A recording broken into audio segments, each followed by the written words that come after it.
Let's understand the digest time. सबसे पहले ये जानना जरूरी है, जब आप कुछ खाना खाते हैं उसका बॉडी में जाके होता क्या है। पहले खाना तो आपका पेट में जाता है, जहाँ पे वो टूटता है और फिर आपका इंटेस्टाइन में जाता है और आखिर में वो वेस्ट बनकर बॉडी से बाहर निकल जाता है। लेकिन आपको क्या लगता है हर खाने को इस साइकिल को पूरा करने में सेम टाइम लगता है? नहीं, फ्लो को गुजरने में लगभग लगता है 3 घंटा। आपका पेट में 1 घंटा आपका स्मॉल इंटेस्टाइन में, 1 घंटा आपका लार्ज इंटेस्टाइन में। सब्जी को लगता है लगभग 6 घंटा। क्या आप जानते हैं अनाज को जैसे कि रोटी, चावल, दाल को कितना टाइम लगता है? लगभग 18 घंटा। ये एक एस्टीमेट है आपको एक आइडिया देने को, लेकिन समझना है कि जिस खाने में जितना पानी कम होता है उसको बॉडी में निकलने में उतना ज्यादा टाइम लगता है। अब अनाज को डाइजेस्ट होने में लगभग लगता है 18 घंटा, लेकिन हम में से ज्यादातर लोग दिन में 2 से 3 बार अनाज खाते रहते हैं। मतलब पहले वाला पचा नहीं, ऊपर से और डाल दिए। नेचुरली पहले वाला बॉडी से वेस्ट होकर बाहर निकला नहीं और अंदर ही अंदर वो सड़ने लगा है।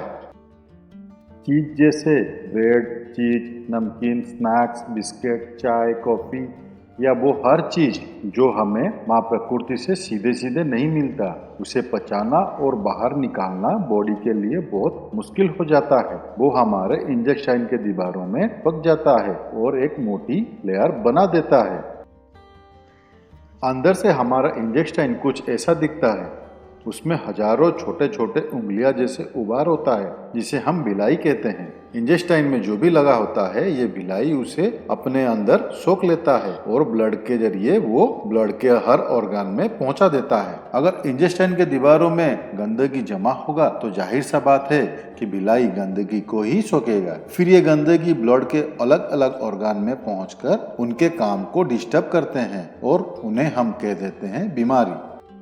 अगर ये गंदगी हमारे स्किन में जमा हो जाता है तो हम उन्हें कह देते हैं एक्जिमा, सोलाइस। और ये स्टोन बन के किडनी या गॉल्फ ब्लैडर में जमा हो जाने से उन्हें कह देते हैं पथरी। अगर आपको वजन कम करना है तो अंदर से आपको गंदगी को निकालना पड़ेगा। अगर ये गंदगी ब्लड को भारी कर देता है तो हार्ट को पंप करने में ज्यादा प्रेशर लगाना पड़ता है, तो हम उन्हें कह देते हैं हाई ब्लड प्रेशर। अगर ये ओवरीज में गांठियासिस बनकर जमा हो जाता है तो हम उन्हें कह देते हैं पीसीओडी। अगर ये इंटेस्टाइन में जमा हो जाता है तो हम उन्हें कह देते हैं कब्ज, और ये कब्ज सारी बीमारी का जड़ होता है। अगर ये हमारे एयरवेज में जमा हो जाता है तो हम उन्हें कह देते हैं अस्थमा। अगर ये हमारे आंतड़ियों में जमा हो जाता है हम उन्हें कह लेते हैं कोलेस्ट्रॉल।